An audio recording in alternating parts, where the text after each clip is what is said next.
Welcome to the June 4th, 2019 episode of Reactive Consciousness, our in-depth podcast about what happened this week in our lives. I'm your host, vysethebold, and this is... Lotus Prince. And PyroJackFrost. And I'm wondering just how long it will take to clean up the mess that you guys left. Episode 150 was such a disaster without you. There are used paper towels everywhere in the CoreCon studio. It's the terrible CoreCon here. Studio. This is awful. Yeah, that place animals. We rent out to record our podcast. More like old man sloppy. Professionals would do that. We're not professionals, though. It's fine. You guys are amateurs. I worked in Utica for 6 days a week, 36 days, or for 6 weeks, 36 days, and now I'm here. These amateurs. It's a Utica expression. Honestly, it's an Albany expression. I'm from Utica. I never heard anyone say steamed hams. So enough of our inanity, because that's the wrong episode that's for inanity. Thursday. Sorry. Yeah. You stick around, stay tuned. But we got plenty. But a lot happened this week, and the past week. While I wasn't on here, so I definitely want to talk about a lot of video game announcements here. Because there's some really interesting stuff. I don't have much drama, which is good. It's going to be mostly positive this time around. But I want to go over some really good stuff. I'm going to get the only bad one really that I know of out of the way here. Assembler Games is in huge trouble right now. Yeah. I don't know if you guys have been following this or not. I and heard a also little bit about it when I saw it. Yeah, you were about to say it, Nintendo Age. Yeah, I was just going to say Nintendo Age is the other one. I'm not sure if this is related, but basically the guy who owns it is not involved in the community aspect at all. He basically set it and forgot it, and now he's basically holding the forum hostage. So that sucks, because Assembler Games is one of the better video game forums. It's not very toxic, and it's actually very helpful. Yeah. And the sense of community there is really good, especially in working around like problems, especially for like homebrew stuff. For instance, Lotus and I have been working on our optical drive emulator stuff for Saturn and Dreamcast for a while, and especially for Saturn for you, Lotus. And they have some of the most helpful resources in the world there. In fact, they created the menu system for both of these things. Yeah, that's ridiculous. This is something, I mean, I'll be really brief about this, but the basic idea is that for the optical drive emulator for the Saturn and the Dreamcast, it's a menu system where you scroll up and down, select the game you want, that's what a menu system is, and you can press a button to like fast scroll page down. But without that menu system, which was fan-made, you would actually have to press your disc change button, or the little button on the optical drive thing, to scroll from the game you're on to the next game, to the next game. So, I mean, if you have like 3 games on your SD card or something, it's not a nightmare, but if you're trying to put a whole library on there, it is beyond excruciating. If you want to play a game that starts with a letter like T or U or V or something, you're like, what a freaking nightmare. Yeah, I remember when I was getting my MAME library set up, and that's a big pain. You can't really, if I recall correctly, at least the version I used, you couldn't have games in folders when you're choosing them. So yeah, so imagine if you had to. Well, imagine having to boot the game that starts with letter A, and then no, not that one. Boot the next game in line. Like, what a pain in the ass. Yeah, I mean, essentially the original products were made for single games, and for games that had multiple discs, but not necessarily an entire library. But inevitably, that's what people are going to want for convenience sake. So, what ended up happening was actually the creator of the Raya and the Dreamcast one, or one of the Dreamcast. the one of the Dreamcast ones. The other one's the USB GD-ROM. This one's the one that this guy did was GDEMU. Yeah. He basically officially like sanctioned them after a bit of time, but these people did this on their own to serve the community, and you go in there and people will help you. They won't be too mean, which is refreshing, even refreshing for an old fart like me who's been on a bunch of forums where even back in the day, it wasn't always like that. It wasn't always nice. Well, not only that, but like the forums that people like you go to, like who gives a shit about the Saturn? Like it's not going to be the little kids. So it's sad that you have to say it's refreshing that people your age are not toxic. Well, I mean, the other side of the coin is that you go to the Neo Geo forums, and they're the worst scum of scum and villainy. I haven't seen that personally, but you've made that clear before. It's like, wow. They are the worst fan community in the entire world. They are terrible. And what makes them terrible is that they have power over that section of the hobby. Oh yeah, you said that they hoard like ROMs or ISO files for like Neo Geo CD or something. Yeah, like there will be somebody who will create something like on Assembler, everything will be shared, right? Yeah. So, for instance, I'll do it. For instance, there are very few limited number of Neo Geo CD games that were Neo Geo CD only and never came to the arcade or home system. Yeah. Or arcade or AES system, I should say. Yeah. The cartridge-based systems. But they technically can. All those games can technically run on the other hardware except for the music. Which makes sense, right? Yeah. So what somebody did was, almost all of them have been hacked. Almost all of them. There's like one or two that haven't, but that's one of the games is Skull and Crossbones too. Somebody hacked that to work with the cartridge-based systems, and then added the original game soundtrack to make it work. And it's cool, but you can't get it anywhere. You can't find it anywhere. You would only know if it even existed by looking on those forums, and good luck getting somebody to give it to you. Yeah, don't you have to like prove that you're like one of them? So and that you'll also hoard it. Their that was like the same reason why I didn't use a lot of like torrent sites that you had to do like upload stuff. I'm like, I just want to download things. I don't want to upload stuff. So their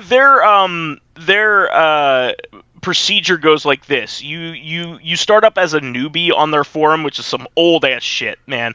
Like you have a provisional status, which like hasn't existed for like 15 to 20 years. That's been a long time. I remember some forums like that where like once you've made like 10 posts or whatever, the rest of your features are unlocked or something like that. That is exactly what you have to do. So you have to talk there, and you also have to talk in their like their arcane instant messaging system and talk to the assholes there. They're not nice people. I'm comfortable calling them assholes, and they're just mean. They're just like for no reason other than like they don't want you there. And they don't want each other there, but they kind of need each other. It's really weird. They don't like each other. They don't like anybody really. They're only there. It's kind of like billionaires and billionaires who talk to other billionaires. They don't like each other, but they kind of are in the same club and need to survive together. You know what I mean? But they don't like each other. They would want to be the only billionaire in the world. If I could take your billions too, then I would. Oh yeah, absolutely, 100%. Same kind of attitude. But neither here nor there. Once the Neo Geo CD or Neo Geo the SD ROM cart that came out finally got released and all that stuff, I didn't really have a reason to go back there, and thank God. But they're crassembler but this really sucks because there's a lot of games. That situation really sucks. Assembler Games has a lot of great resources, a lot of stuff that is instructional, and also some of these people may not even have social media or would tell you where to find them. And some of them are very helpful only in that context. I know exactly what that's like too. Yeah, so I've been in different situations where someone working on a fan translation project or whatever just falls off, and they're just off the internet. Like they're gone. Yeah, and you know that they're somewhere else, but they're not going to make it known, right? Yeah. So this just sucks. You know, that's what it comes down to, and I don't like the idea. I mean, the guy who's holding it is making some kind of demands or something, and I don't like being held hostage. So, I mean, I hope that doesn't get resolved that way. I just wish it was a different situation. I get that things cost money. This podcast costs money, but I do it because I love it. And you can also ask for help in another way. You could say, hey, this has been really tough on me. I would either like to pass this on to somebody else that could run it and has like the funds to do it, or I would like to run like a Kickstarter campaign or a Patreon, because there are people that would support this kind of thing if you ask right. You just have to say, hey, I need you guys to support me, or else it's going to be tough for me, and I'm not going to be able to do it anymore, and that's reasonable. But it's just the way it's being talked about. Just isn't good. You go on there and there's like a countdown to being shut down. Yeah, it's not a good scene. I don't like it. And I don't like the way it's being done. It's more like, hey, you guys better pony up, or I'm taking my bat and my ball and going home, and that's not cool. It's not like, hey guys, could you put some dollars together so we could buy a bat and a ball and we could play? It's the other way around. Yeah. So it stinks, but we got plenty of other good stuff. So Gato Roboto released. I don't know if you guys had a chance to take a look at this. It's dope. This is a really fun game. Mr. Roboto. I heard about it, but I don't know much about it. So what is this? Is this like a robot cat? I heard it's like a Metroidvania. It is a Metroidvania. It is being put out by Devolver Digital, and I like pretty much everything that company puts out. They are great. But it's made by another company that kind of just makes this. But it has the look of Downwell. Like it has It's a black and white game on a new system, a black and white pixel art game. But it's really cool. So I'll tell you the premise so you can understand why it's called that. The premise is that there's like a spaceship captain that is going down to a planet to investigate a distress signal, kind of like an alien. Yeah. And I'm sure this is based off of Alien because the cat thing as well. So we do have a cat. Yes. Oh, absolutely. So the cat in Alien is actually a main character in the movie. I think the cat's the one that said, "Get your hands off of her, you bitch." No, that was Aliens. Oh, sorry. Yeah. The cat was the main character of Aliens. Got it. That cat is in Aliens as well. I only saw Aliens in the beginning. Once. It's been a very long time. In the beginning, but what ends up happening is the starship captain crash lands because of the cat, because it hops on his keyboard, kind of like Freakazoid style. Yeah, that's exactly what I was thinking about. Too bad you didn't get superpowers from that. Well, the cat does. So what ends up happening is they crash land, and the cat is sent out of the ship to help the captain because he's stuck in the ship and like almost crushed, essentially. So he sends the cat out to go get help. It's very cute because the cat's like, meow, I'll help, meow. And he's like, really, it's very, very, very cute. And what ends up happening is the cat finds a robot suit, so you can hop in and out of the robot suit. Oh, so it is like, cat, robot, got the roboto. That's great. Well, yeah, but the cat isn't a robot, it's in a suit. Close enough, so it's like Kate Sith, I guess? Yeah. Well, Kate a robot. Kate Sith is a robot itself. Oh, yes. Okay.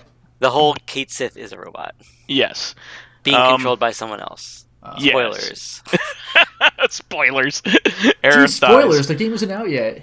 But yeah, really cute. So kind of like Blaster Master, you can get out of the robot suit. Sure. And you can have you could swim as a cat or get into smaller places or climb walls. Nice.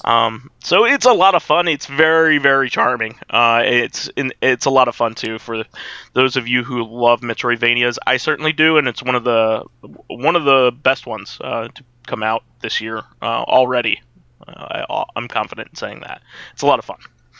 So definitely pick that up. It's not too expensive. I think it's only $20.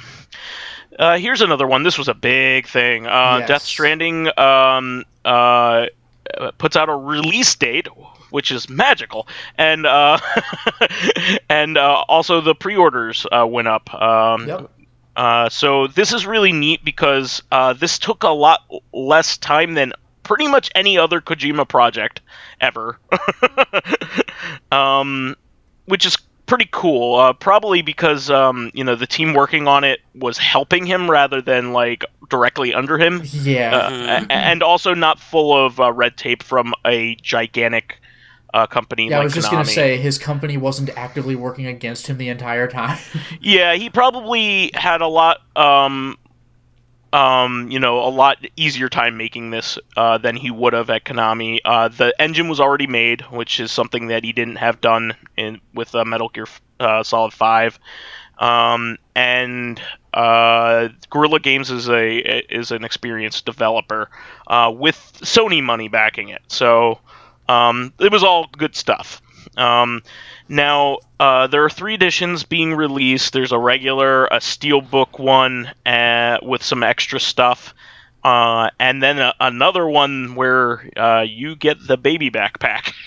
As well as featured. the briefcase. Yeah, it's weird. Yeah, and apparently it can be used, functionally for cosplay. Yeah, I was gonna say for carrying real babies. For babies, you could put your baby in it. Or it could be used as a lamp if you want to have that thing in your living room. For a while, I thought we were done with really weird extras in deluxe editions. Then I heard about this, but it's Kojima. He would do weird. It's not an excuse, but no, it's not an excuse. But he would do weird. Well, I'm glad for it, but also I'm not buying it. Yes. I think it's cool, but also what am I doing with that? Do you think my girlfriend would allow this in the house? What you do is you wait 20 years. No, you wait 20 years for everyone to have forgotten about this, and then you just have that baby pod, and someone comes by is and that? What? Yeah, what is that? Why do you have this?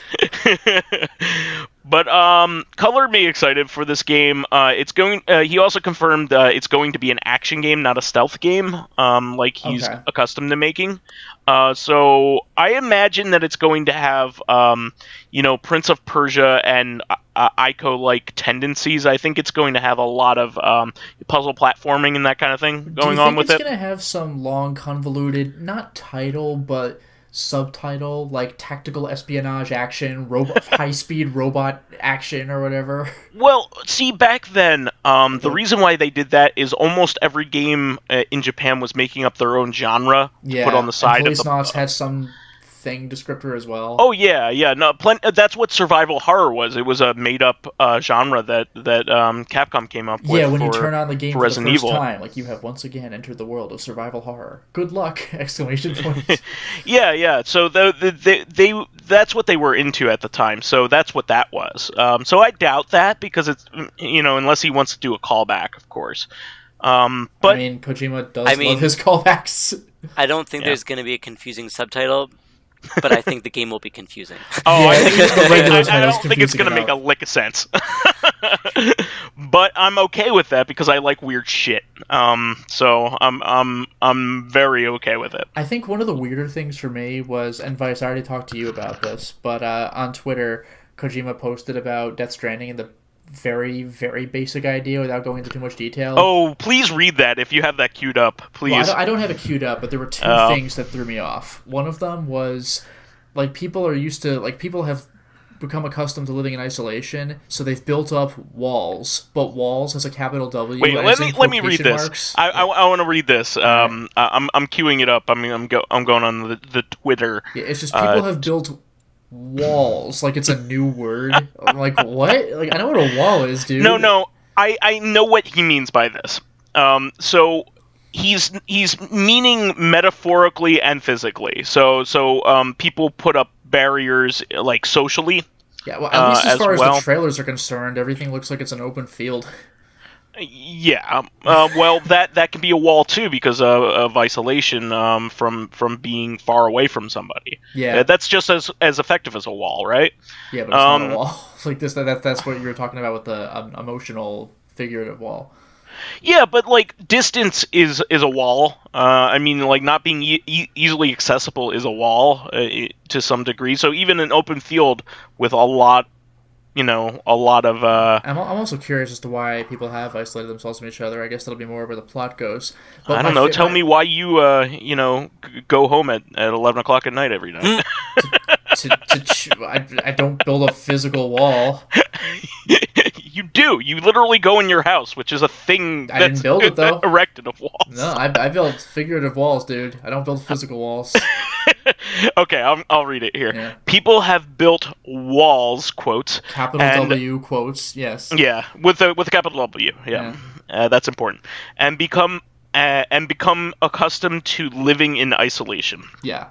Death Stranding is a completely new type of action game where the player's goal is to reconnect isolated cities and a fragmented society. All elements, including the story and gameplay, are bound together by the theme of strand or connection. As Sam Porter it sounds like a Peter Molyneux game. You will Sam Porter Bridges.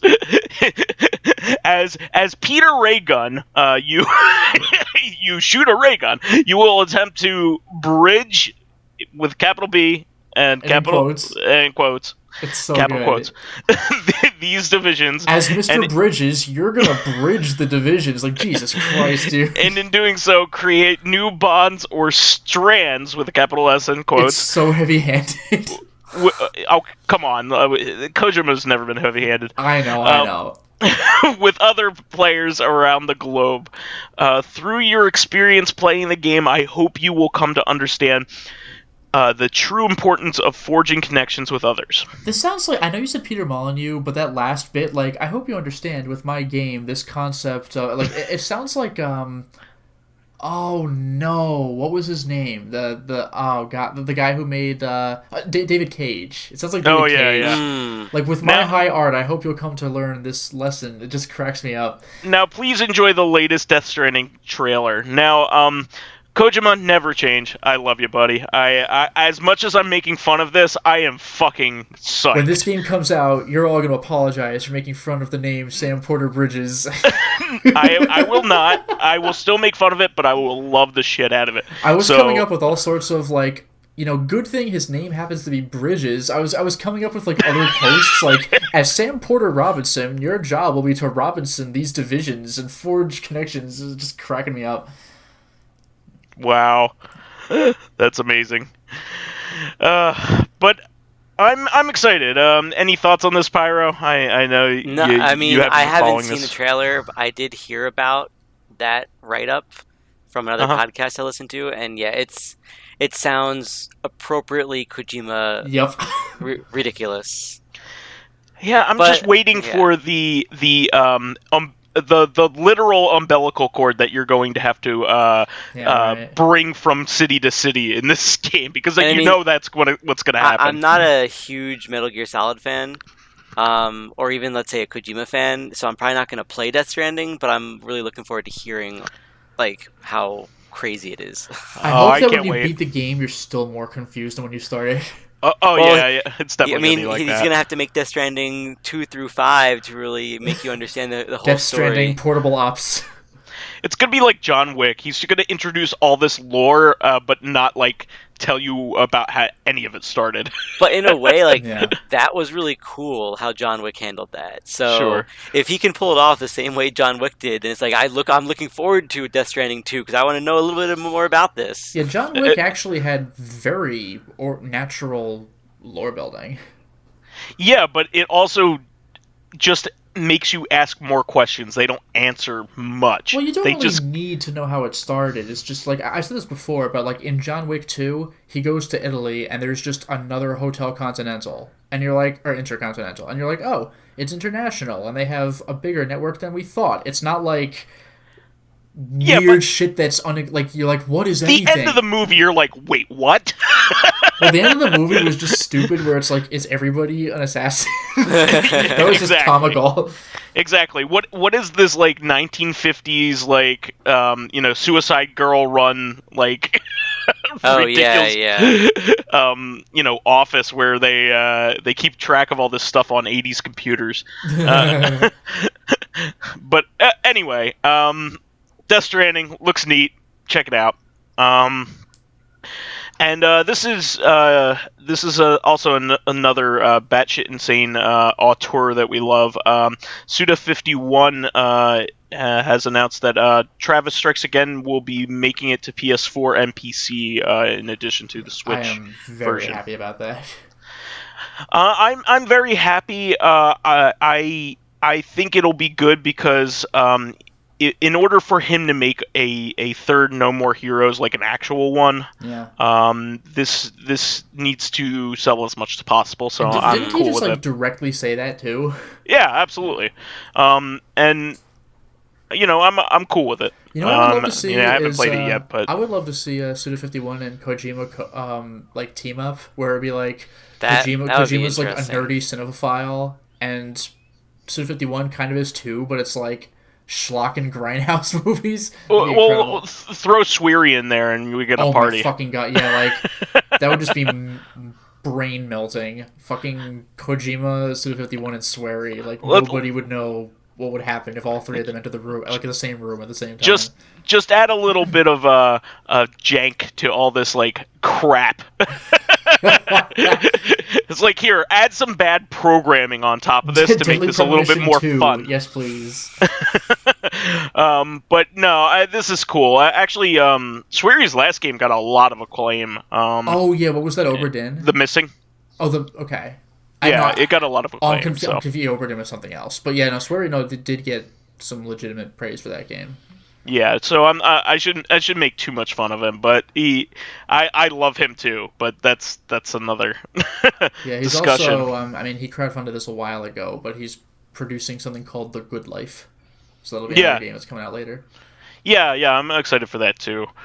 I keep worrying about like these people like Suda and Sweary, because like they make smaller games that are really, really niche, and I mean, granted, they seem to do well enough, but I always worry that in the modern age, people are not buying as many of these niche games anymore. And the production values keep getting higher. So I'm always worried that they're doing that more. I'd argue they're buying niche more than they used to, just because, like, if it's on a digital storefront, then like that's true. Sure, go for it. It's not like, how many PS1 games were there that I just never heard of?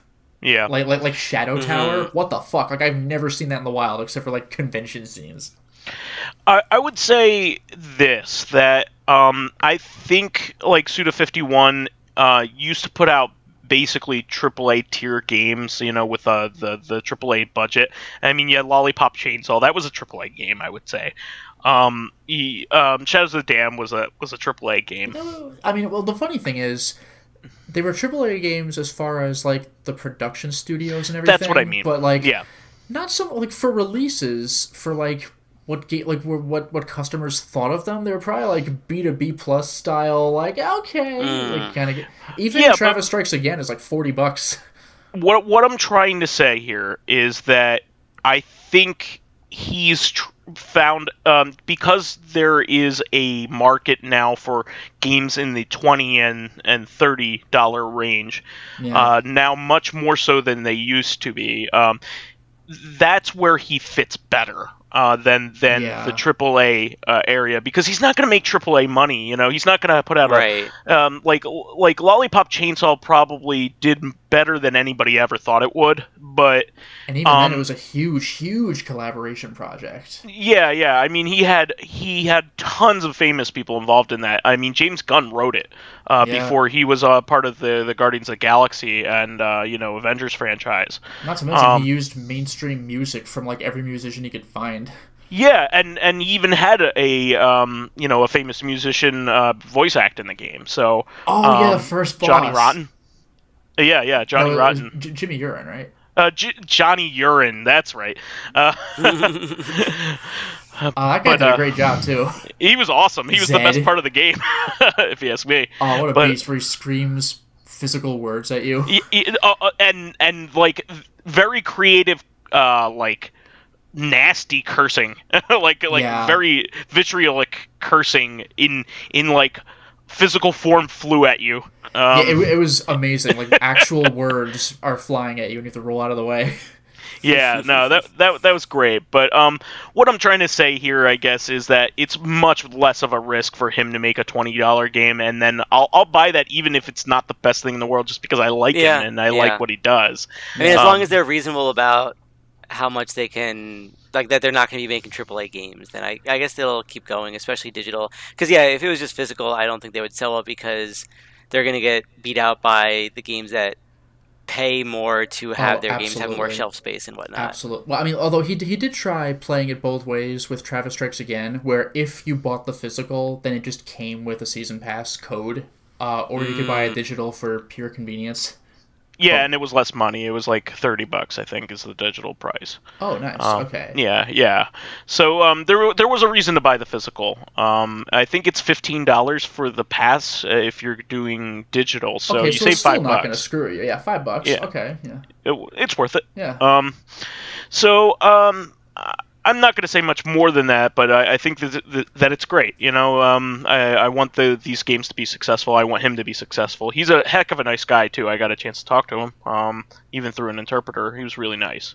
Yeah. So. Oh, yeah, you asked him about the silver case way back when. Yeah, and he, you know what? He followed up on his promise. He was like, give me 3 years. And it was about 3 years, and I thought he was full of shit, you know? Like, I was like, you're never bringing this silver case over here. He did it, and he put it over the cell phone only fucking sequel. I mean, come on. And the original game was remastered, too. All for you. All for me. Just for me. Wow. A large silver case just for me. Somebody wants a silver case. Somebody's going to have to throw it all up. Change, you filthy animal. All right. But we should have Macaulay Culkin on here. He would do it if we probably asked. But anyway, he's been on a lot of shit lately. He keeps showing up on Red Letter Media and James Rolfe's videos. Yeah. He's a cool guy. Twice. It's blowing my mind. Yeah, he's got charisma for days. Like, who knew? Yeah. Like, even as an adult, it's pretty cool. But anyway, this is pretty cool. Did you guys see the launch trailer for this? The new characters added to MK11. No, it's pretty awesome. No, I saw who they were. Yeah, I saw who they were, but I didn't see the trailer for it. Yeah, same. Okay, so Shang Tsung's in it. Yeah, and we knew about that. The voice actor is the guy from the movie, the original movie. Yep. And Your soul is mine. He says it. Yeah, he says it in the game. Soul is mine. So I'm very excited for this. He looks like his the actor. I wonder if which he'll is still great. say flawless victory when it clearly was not a flawless victory. Nightwolf is being added, which is a popular character from 3. 3. Sindel, also from 3. Yeah, the less popular than Nightwolf. Yes, but she was big in MK9. She had a really big role in the story. And here's the big surprise. Yes. Spawn. Out of nowhere. Yep. From Soul Calibur 2. Really? Yep. Yeah. I can't believe they took Soul Calibur 2's original character by Todd McFarlane. Spawn is a really good fit for this series, I think. No, much better than Soul Calibur. Yes. But when are they going to bring Necrid over? That's the other that's Todd the actual McFarlane original story. Todd McFarlane character for Soul Calibur, yeah. But this is really cool. I mean, that was a brilliant choice. Throwing chains out of nowhere, you could do all sorts of horrible, gory shit with that. So I think everybody's hoping that they're going to bring the horror movie characters back because for MK9 I think they had had Freddy. Yeah, and for 10 they had Alien, Predator, and Leatherface. Yeah, I was going to say they had Alien and Predator. Yeah, and Leatherface. Didn't they have Michael Myers at one point too? No. Or Jason? They had Jason in one of them. Oh, you know what? I think they did have Jason and Leatherface. Mortal Kombat 10 was a horror movie showcase. So that's cool. Pumpkin head. Make it happen. The big rumor right now is, and there are kind of things hinting at this, Bruce Campbell retweeted how awesome this DLC pack was, and he doesn't really have a good reason to, other than maybe he's hinting that Ash might be in the next one. That would be pretty hilarious. That would be incredible. I can see that happening. Yeah, so chainsaw arm.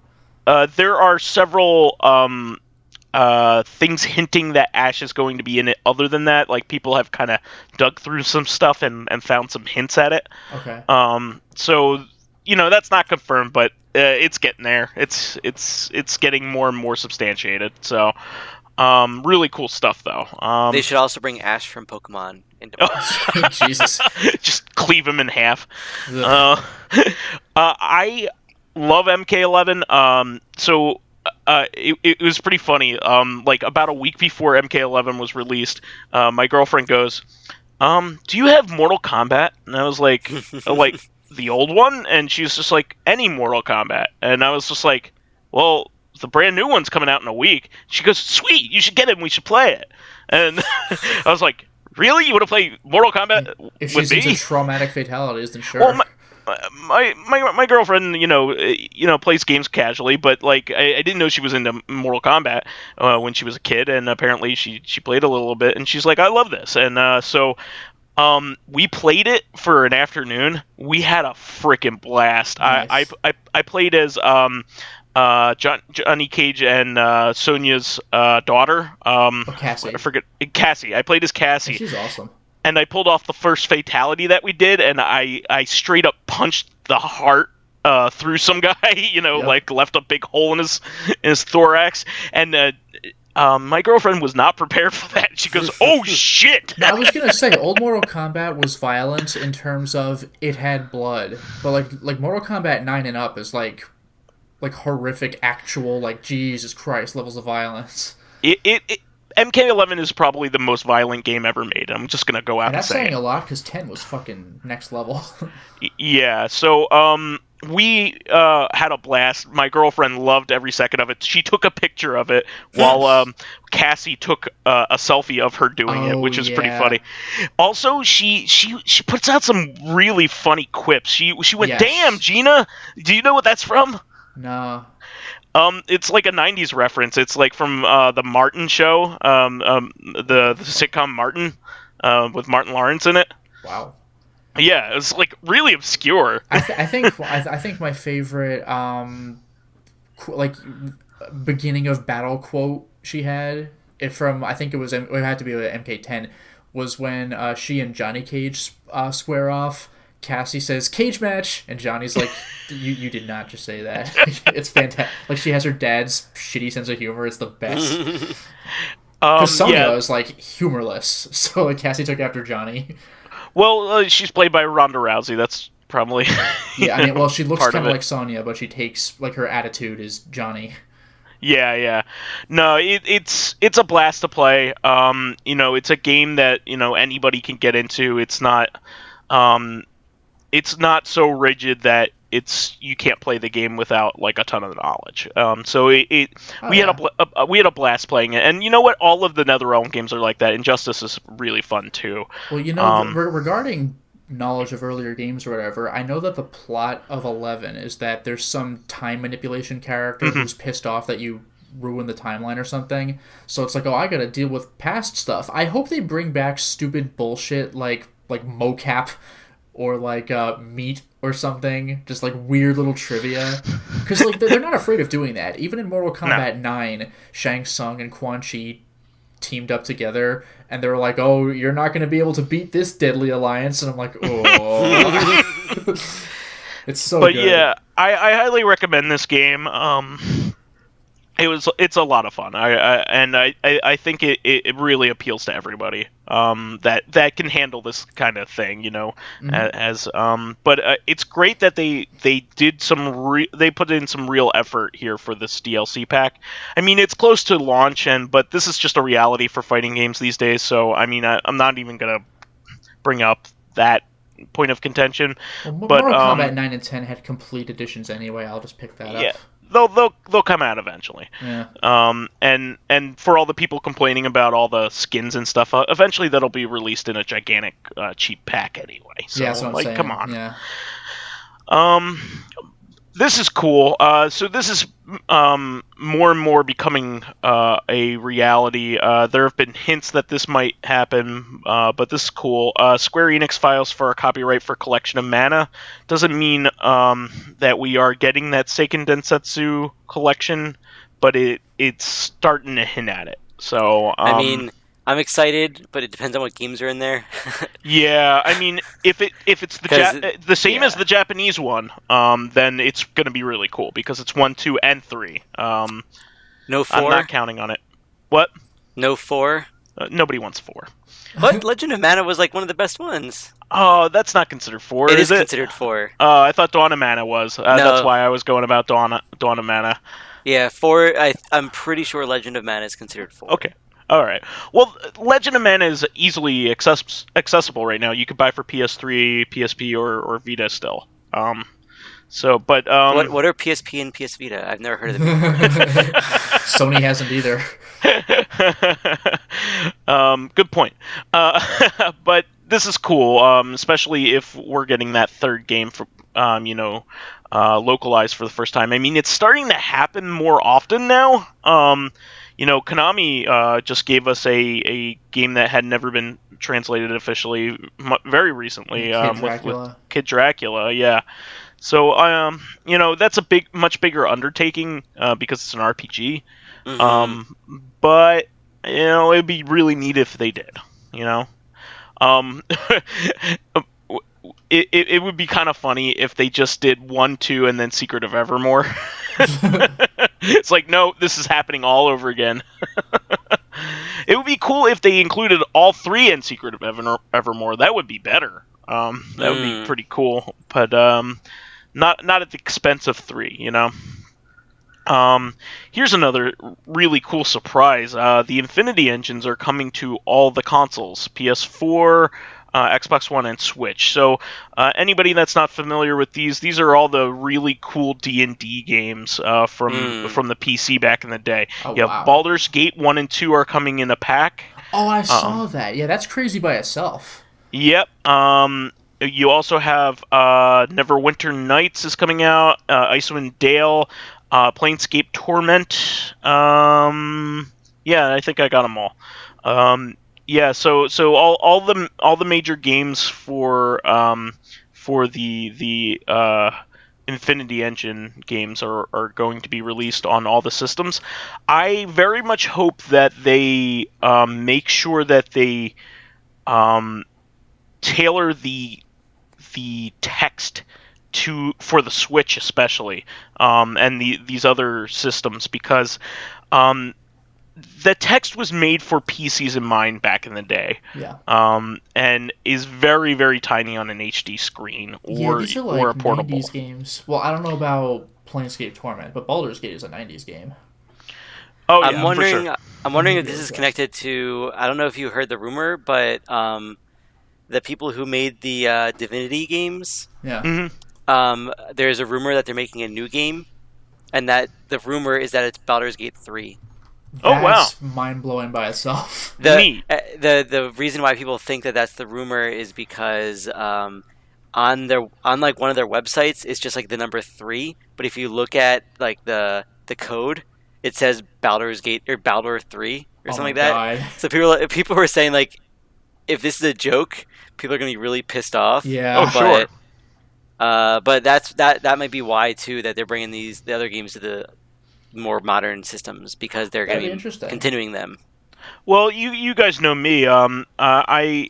I pretty much primarily play on the Switch now because because of my living situation, and this is going to be much better for me. I'll be able to finally play the Baldur's Gate games. That's what I want to play first, and then I'll move on to the others if I can. Well, actually, I should play Planescape Torment first because that's considered to be like the holy grail of this series, basically. But I do want to play the Baldur's Gate games as well. So this is cool, and making these older games that are very highly regarded by the PC gaming community at the time, and still considered highly regarded by a lot of people, making these more accessible and also portable at this point. Which I only ever played the first Baldur's Gate, but it was pretty cool for its time. It kind of made me think of I played Baldur's Gate first, but to contextualize it kind of makes me think of Fallout 1, where it's isometric and your damage is based on die rolls. Very much so. But these are official D&D products, unlike a lot of the other types of games of these type. That's true. So you're going to get actual familiar-looking spells that you might have looked up. Like there are monsters like Ankhegs and things like that. You're like, oh, I've heard of those. These games are very important. I'm very much convinced that we wouldn't have the Western RPGs that we have right now if it weren't for them. I mean, BioWare certainly went on to make Mass Effect and KOTOR before that. Dragon Age. And Dragon Age. Yeah, no, all those games Dragon Age is very much like, what if Baldur's Gate were designed on a system that could support stuff like the PS3 could? It just feels like the next level of that kind of game. Exactly. So, these games are very important. I mean, The Witcher is kind of, part of that lineage too, even though it's not. Well, what I mean is, if it weren't for these types of games being released, we wouldn't have The Witcher. Is my point. Not that it's like, has anything in common, development-wise, that kind of thing, but. Moving on, Ghostbusters the video game gets a high-res remaster announced for the PS4, which is pretty neat. This was a pretty fun game. I enjoyed what I played of it. I played about halfway through, I think. It's the closest thing yet you're going to get to a third movie. That's what I've seen everyone say. It's basically Ghostbusters 3. A third movie with the original actors. This is one of the last times you'll hear or see Harold Ramis, before he passed away. So, this was a cool game, and really neat that it happened at all, because it basically came as a result of somebody making kind of like a fan trailer, and then it kind of brought that idea to prominence, and then Dan Aykroyd basically spearheaded the project. Nice. So it's really cool to see that, this game is being treated well and getting a remaster for the newer hardware. Really cool. Let's see here. Sega Ages Wonder Boy and Monster World got announced for Switch, which is neat. This is the second Wonder Boy game. This is the game that is before Dragon's Trap that you play the ending of at the very beginning of Dragon's Trap. It's cool that this is being worked on. It's going to have some quality of life improvements. This game in its vanilla form is not the best. It's one of the harder games in the series. So I'm very much glad that M2 is working on this and trying to make this more fun. I'm excited only because I like the series, but it's one of the weaker ones for sure. In fact, it's probably my least favorite of the titles, just because of its arcade nature. It's very difficult, and it has a lot of stuff you can miss if you don't know a lot of the secrets and stuff like that. It's just not. It's not my jam. It's a lot like Tower of Jiraga was, just like a weird game with a lot of like secret stuff and also a lot of stuff that could screw you over. So, it's gonna be good, but it's gonna be there for hardcore people, I think. This one was a very big news story for me. Everybody knows how much I love Konami, and how much I've enjoyed these collections coming out. I think they did a really great job with the Castlevania one. It has all of the best games from that era, and it's put together in a well-emulated package across many different platforms. It's what 4 different systems in that collection, and those Castlevania games are my favorite games from that era. If you had to collectively say which were your favorite, even more so than Metroid or Zelda, which is saying a lot because even in that era you have Link to the Past. But its counterpart in a lot of ways to me in my heart, Contra is this was like one of the very first hardcore games that I really loved as a little kid. I loved Contra. No, no, but it is part of this. So yeah, that's pretty amazing. Like just like Bloodlines, like we got the Genesis game in this too. So this is they finally released the collection's complete lineup, and it doesn't disappoint. It includes every game that you would want on it. So it has Contra and Super Contra, the arcade games. It has the original Contra making its first appearance on a digital collection ever.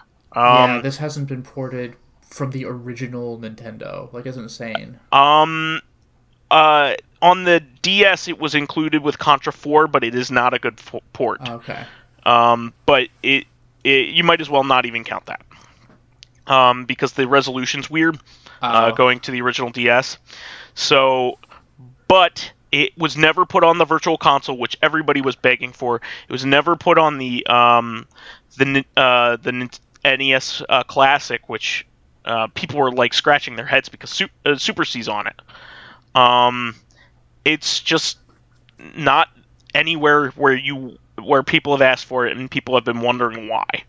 You know what the funny thing is, though? Not only is Contra being released on this collection, it's being released 3 times. So yeah, I'm gonna get to that. So not only is the the NES version of Contra, which is probably like if you talk to anybody and you say, hey, what are the games that you loved from the original Nintendo? If it's out of 3 games, Contra's going to be in it. The original Contra is 100% going to be in it. Probably at one of the Castlevania games, Castlevania 3 or 1, and probably the last one's going to be Mario 3 or something like that, or Mario 1. So the first Contra is a huge deal for why people loved the Nintendo back in the day. It's one of the very first co-op simultaneous games, and it's hard, and it's a lot of fun. It's a blast to play. Not only that, but the Japanese version of Contra is being included, which is an enhanced version of it. Really, it has extra animation in the backgrounds. It has extra cutscenes in it, and a map, kind of like Ghosts and Goblins, is in it. Oh, so nice. if there's a version to play, it's that. It's the same game but better. So really cool. Very excited that it's in there, and also making me scratch my head. Why are you including it now? What happened before when people were begging for it? I guess that's neither here nor there, but I guess they solved their issue. Yeah. Maybe they made a deal with whoever Ghost programmed it or whatever, but they actually went the mile and included it. Speaking of, the NES version of Super C is going to be in there. Well, hold on. Before you get to Super C, what about the 3rd original Contra? Oh, well, no, I already said Contra Arcade. Okay, excuse me. 4th original Contra. No, you are incorrect about that. I'll get to that. I thought we were getting that. No, you are interpreting that title incorrectly, but I'll get to it. So I'll specify once I get to it.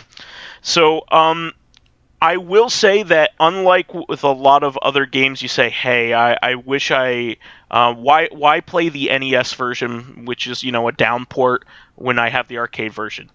The arcade versions are not as good as the NES versions of both of these games. The NES versions are superior in every way, other than how they look. They play a lot better, and they're a lot more fun.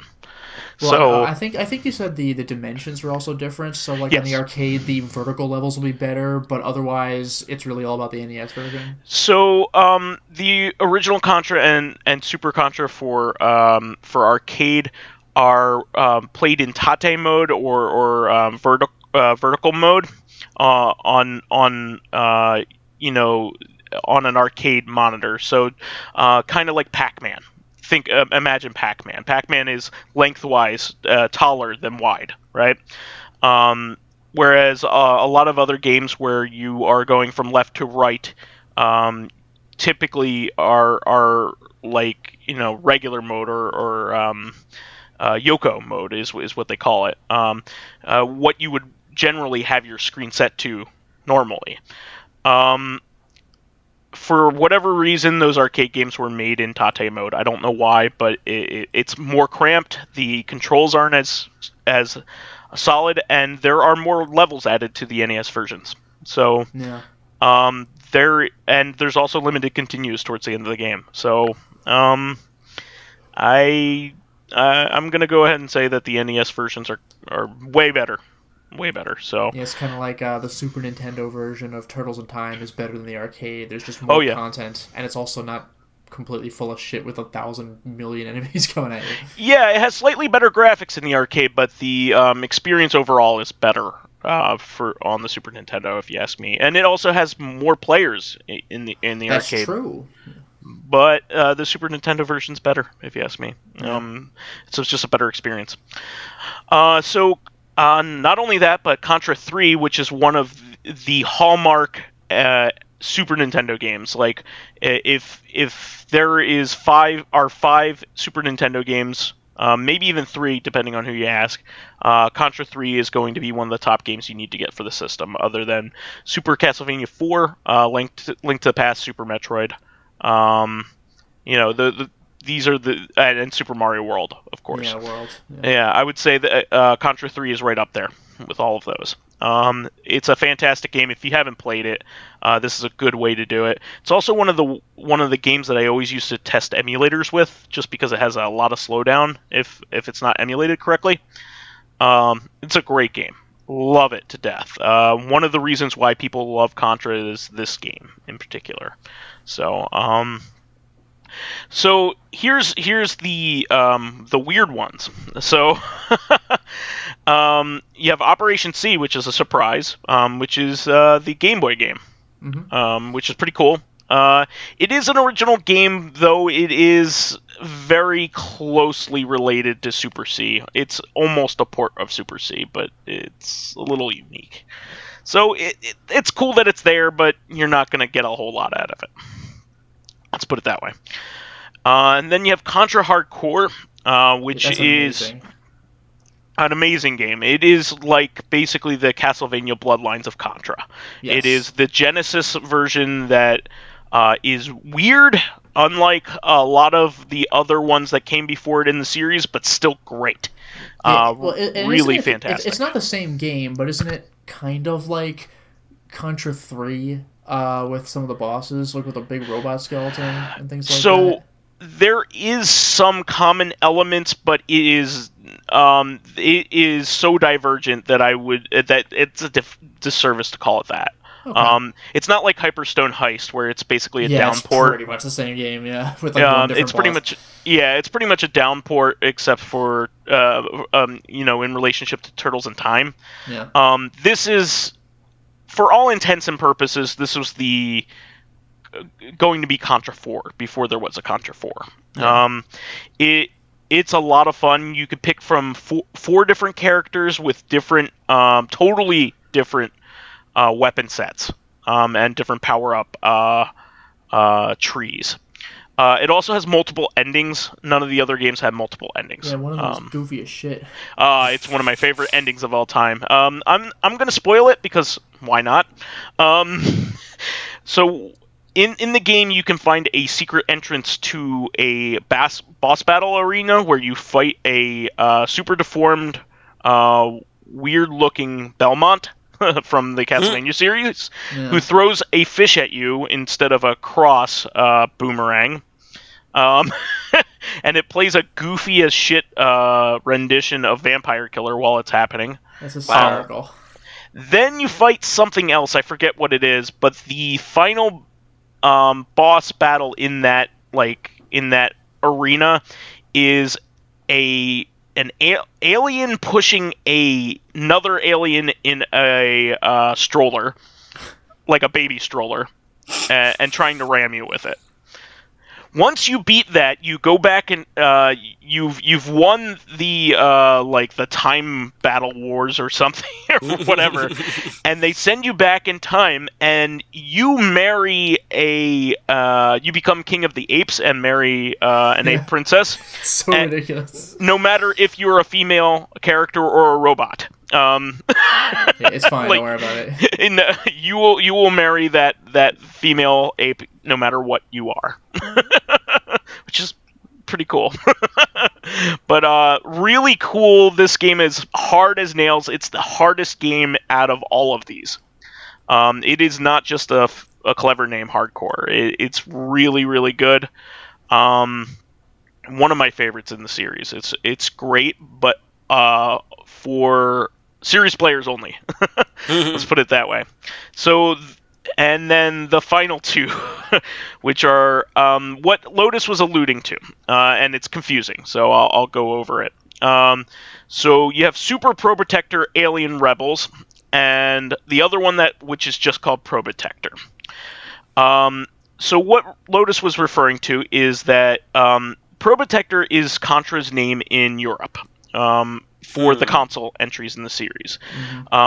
Because Nintendo of Europe was out of Germany, lots of their games were censored. Lots of Nintendo games were censored in tighter ways than they were even in the West back then. Aren't you a robot?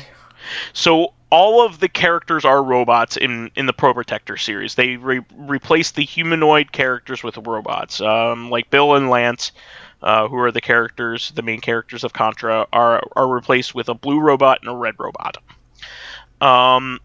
It doesn't really change the game much, other than that. So there was a Pro Protector and a Pro Protector 2, which was Contra and Super C, respectively. Those are not included as of right now in this collection. So, however, the Super Nintendo and Genesis counterparts are.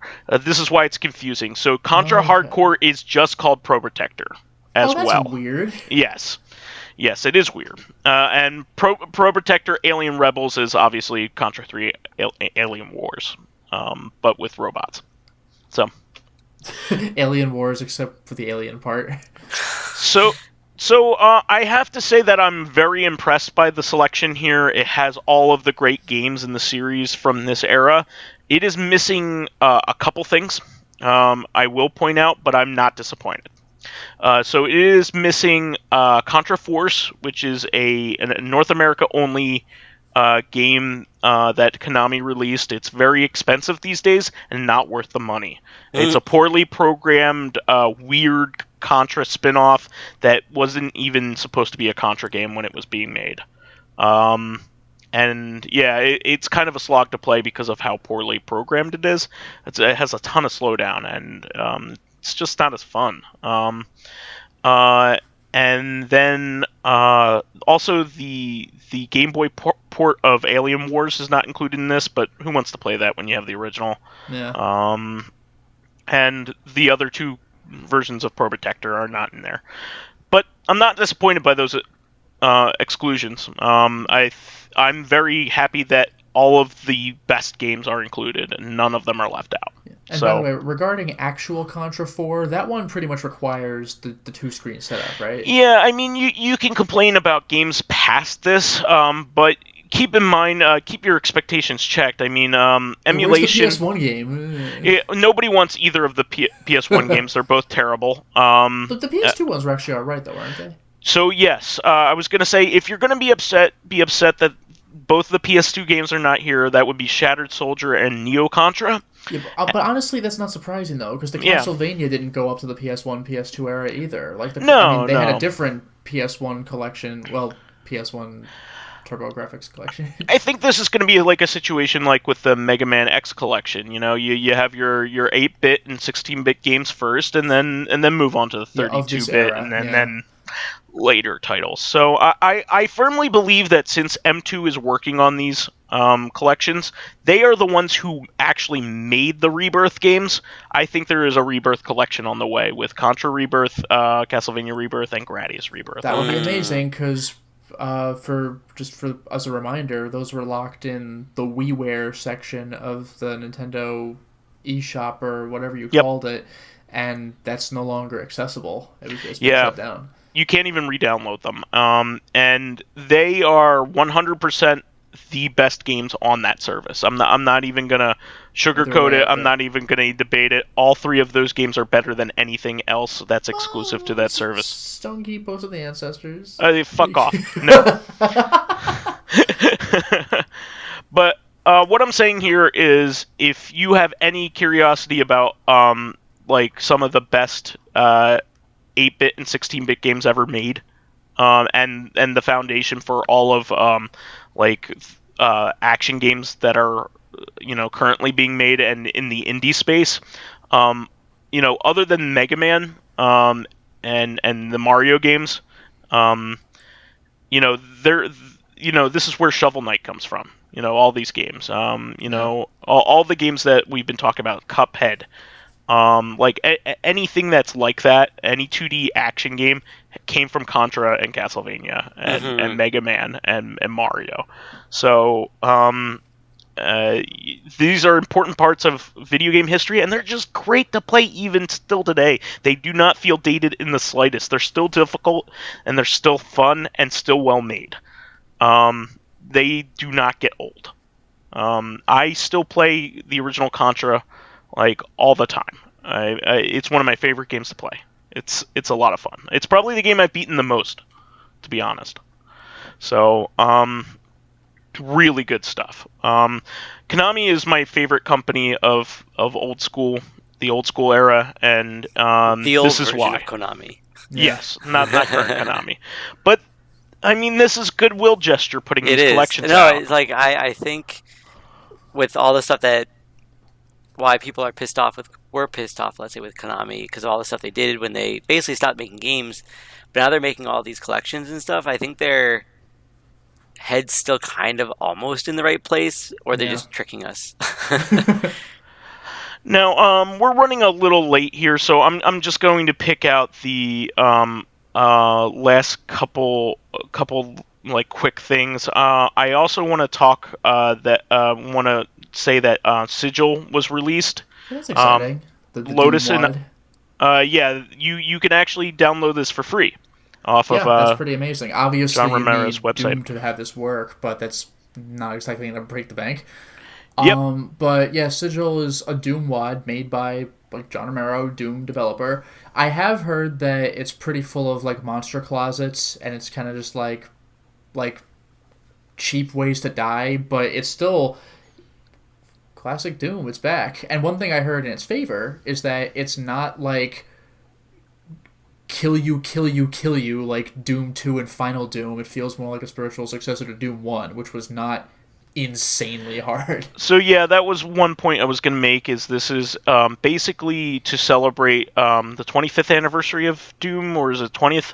It was 2019, so I want to say that'd be 25th, I think. Okay, Doom 25th. In 1994, I think. Okay, yeah, 25th. So yeah, it's the 25th anniversary of Doom, and John Romero wanted to celebrate it by making an unofficial 5th episode. And it does take place in between the 4th episode of Doom, Doom 1 and Doom 2. So. Oh, okay, wow. Yeah, you know what I thought was kind of funny regarding callbacks to Doom? If you order the limited run game, like really expensive big box version, two things that it came with kind of amused me. One of them is a USB that's like in the shape of a floppy disk, and the other is a pewter statue, which is two references because one of them is Doom 3. If you pre-ordered it, came with a little pre-order preview or pewter statues of, like, depending where you ordered it from. Like, I ordered it from Best Buy, so I have a little Mancubus pewter statue. If you ordered it from somewhere else, you get like a Cyber Demon. But the other thing is the pewter I remember that. Yeah, the other thing is the pewter statue for Sigil is shaped like John Romero's decapitated head on a stake, which is what you would see if you used the no-clipping code and went through the final boss of Doom 2. You would see John Romero's head, which you would have to destroy to beat the level. Yeah. Really cool stuff. I got the limited run version of it, but not like the super version. I got like the regular one. Yeah, just that looks like a PC game from back in the day, which is pretty cool. Like it's big box and the symbol is freaking badass. Yeah, really very metal. It also comes with this version comes with a fully composed version of so he got Buckethead to do a soundtrack for it. Yeah. So the free version has a MIDI soundtrack, and this has like an actual like rock soundtrack. What it really sounds like with the instruments. That's cool. Correct. So there is a difference between the free version and this version. So that's why I picked this up. I wanted to have the music that he had specially made for it. Nice. So cool stuff. It seems generally positive. Yes. Not mind-blowing, but generally positive. Mm-hmm. So is what I'm getting from that. I have some other stuff to talk about, but it'll have to wait until next week because we unfortunately have run out of time here. But we talked about all the big stuff, so I'll talk about some of the minor stuff next week, and we'll get to it. We'll get to it. So that's the show for this week. Unless either of you have anything you want to touch on before we say goodbye until Thursday. No, I think we're good. I think I'm good, yeah. Okay, great. That is the show for this week. Please remember to subscribe to the Corrective Consciousness YouTube and Soundcloud pages. While there, please give us thumbs ups, likes, and 5-star ratings on iTunes. Helps promote and spread awareness of the show, and any bit of encouragement helps keep the show going. You can also catch us on Thursday for our sister podcast, Corrective Consciousness, the podcast where we explore the inanity of pop culture. Finally, you can friend me as vysethebold on PSN, Steam, Xbox Live, Twitter, Battle.net, and Switch. And you could follow me on my YouTube channel, Lotus Prince. You can hit me up on Twitter at Lotus Prince. And finally, if you are interested in seeing my videos early, getting in on exclusive live streams, selecting upcoming games for me to Let's Play, I'm currently working on Alien Isolation, and finally getting in conversations with me and other patrons on Discord, then perhaps consider swinging by Patreon, or my Patreon account, which can be found at patreon.com/LotusPrince. And you can find me as PyroJackFrost or Cloudoid540 on PSN, Battle.net, Switch. Yeah, let's just say that for now. Great. Thank you for joining, guys, and we will catch you on Thursday for another episode of Corrective Consciousness. This week's topic is very going to be not game-related, but related to a couple of our favorite authors, Neil Gaiman and Terry Pratchett, in honor of the new Good Omens series that was just released. So please catch us then for that. Until next time, everyone. All right. Bye.